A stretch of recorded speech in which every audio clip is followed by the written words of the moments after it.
ሰላም ጤና ይስጥልን አድማጭ ተመልካቾቻችን ከቶፕንሽ ኔትወርክ ዕለታዊ ዜናዎችን ይዘን ቀርበናል። በቅድሚያ ማርቶቹን ኢትዮጵያ በኤሌክትሪክ የሚሰሩ ከባድ የጭነት ተሽከርካሪዎችን ወደ ሀገር ውስጥ ማስገባት መጀመሯን የትራንስፖርትና ሎጂስቲክስ ሚኒስቴር አስታወቀ። የፌዴሬሽን ምክር ቤት እውቅና የሰጣቸው ብሔር ብሔረሰቦች ቁጥር 76 መሆኑን አስታወቀ። ህዝባዊ ወያኔ ሓርነት ትግራይ በትግራይ ክልል ከ6 ዓመት በፊት በተካሄደው ምርጫ የተመረጠው የክልሉን ምክር ቤት ወደ ስራ እንዲመለስ ውሳኔ ያሳለፈ። ለታጠቁ ኃይሎች ከ14 ጊዜ በላይ የሰላም ጥሪ መደረጉ ተነገረ። ጀነራል አልቡርሃን ሰሞኑን ከሱዳን ፈጥኖ ደራሽ ሰራዊት የከዱትን ከፍተኛ የጦር አዛዥ በሰሜናዊ ግዛት ተቀበሉ።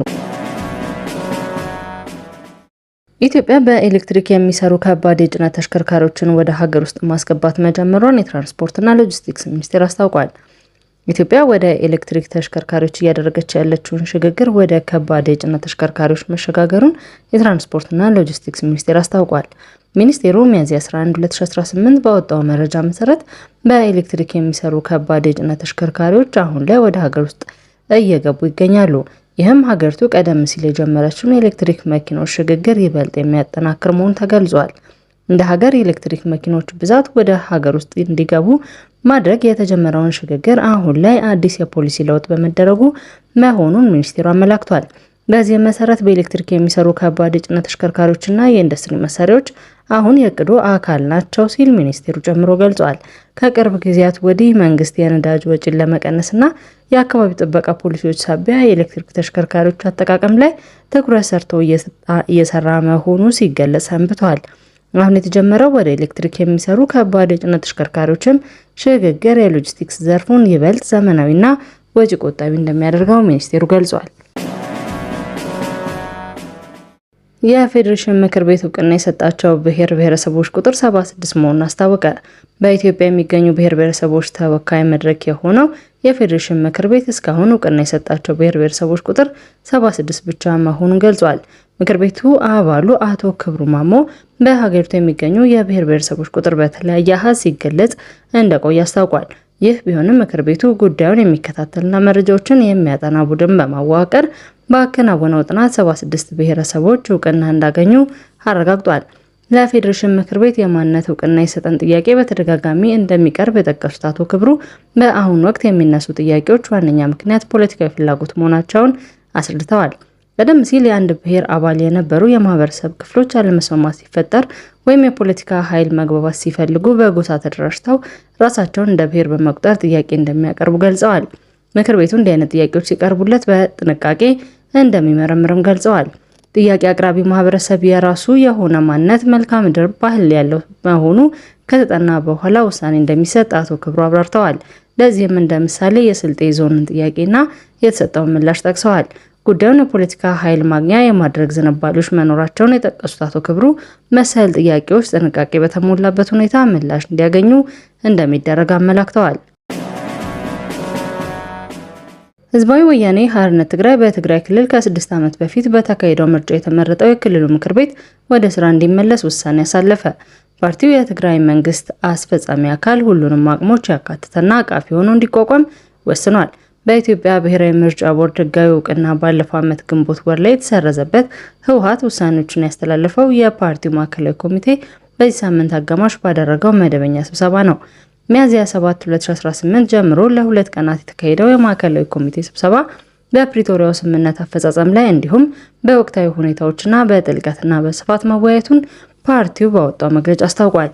ይህ የፓርቲው ማዕከላዊ ኮሚቴ ስብሰባ የተካሄደው በፕሪቶሪያው ስምምነት መሰረት የተቋቋመው የትግራይ ክልል አካታች ጊዜ አስተዳደር ፕሬዝዳንት የስልጣን ዘመን በድጋሚ ከተራዘመ ከአንድ ሳምንት በኋላ ነው። ጠቅላይ ሚኒስትር አብይ አህመድ የጊዜ አስተዳደሩን ላለፈው 1 ዓመት ሲመሩ የቆዩትን የሌተናል ጀነራል ታደሰ ወረደን የስልጣን ዘመን ያራዘሙት በሚኒስቴሮች ምክር ቤት በ2015 ዓ.ም የወጣን ደንብና ሌሎችን ህጎች በመጥቀስ ነበር። ህወሓት በመግለጫው የኢትዮጵያ መንግስት ከፕሪቶሪያው ስምምነት በፊት የወጣን ህግ በመጥቀስ የትግራይ ጊዜ አስተዳደርን የቆይታ ጊዜ ፓርቲውን እውቅናና ተሳትፎ ውጪ በነጠላ ውሳኔ ማራዘሙ በይፋ ገልጿል ሲል ወንጅሏል። በዚህ መሰረት የትግራይ ክልል ምክር ቤት ወደ ስራ እንዲመለስ መወሰኑን አስታውቋል። ለታጠቁ ኃይሎች ከ14 ጊዜ በላይ የሰላም ጥሪ መደረጉ ተገለጸ።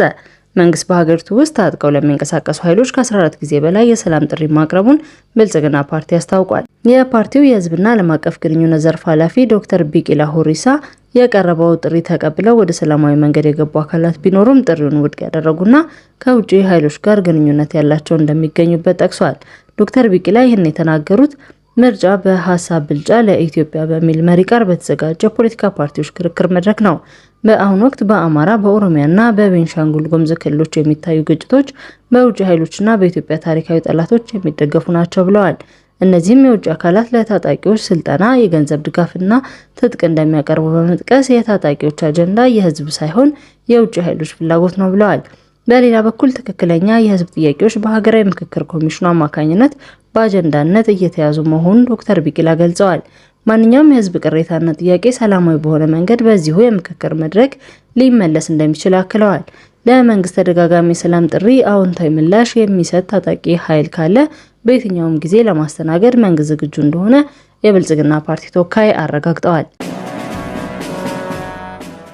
የሱዳን ሉዓላዊ ምክር ቤት ፕሬዝዳንት አብዱል ፈታህ አልቡርሃን ከሱዳን ፈጥኖ ደራሽ ሰራዊት አርኤስኤፍ ሰሞኑን በመክዳት የወጡትን ከፍተኛ የጦር አዛዥ እሁድ ሚያዝያ 11 2018 ዓ.ም በሀገራዊ ሰሜናዊ ግዛት ተቀብለው አነጋግረዋል።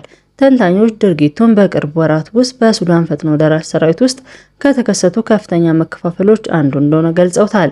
አልቁባ በሚል ቅጽል ስም በስፋት የሚታወቀው ሜጀር ጀነራል አልኑር አህመድ አዳም ከሰሜን ዳርፉር ኩቱም አካባቢ በመሸሽ ዶንጎላ ከተማ ገብቷል። የጀነራሉ የሱዳን ፈጥኖ ደራሽ ትግል አጋርነትን በመቀየር ወደ ጀነራል አልቡርሃን ጦር መቀላቀል በሚያዝያ ወር 2015 ዓ.ም በሱዳን ከፈነዳው የእርስ በርስ ጦርነት ወዲህ በቡድን ውስጥ የታየ ጉልህ ለውጥ ተደርጎ ተወስዷል። አልጀዚራና አልአረቢያ እንደዘገቡት የአልቡርሃን ከፍተኛ የጦር መኮንን ጋር በመሆን ለአልቁባው አብረውት የነበሩ ኃይሎች ደማቅ አቀባበል አድርገውላቸዋል።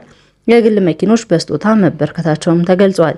ጀነራል አልቁባ የሱዳን ፈጥኖ ደራሽ ሰራዊት መስራች አባል እንደሆነ የሚታወቅ ሲሆን እንደ አልፋሽር ባሉ ትልልቅ የውጊያዎች ላይ ከባድ መሪ መሐመድ ሐምዳን ዳጋሎ ሄሚቲ ዘመድ ከሆኑት ጌዶ ኢብን ሹክና ያዕቆብ ጋር በመሆን ቁልፍ ሚና ተጫውተዋል። አድማጭ ተመልካቾቻችን ከቶፕ ኒውስ ኔትወርክ ላይ ያዝናቸው ዜናዎች እነዚህ ነበሩ። መልካም ቆይታ።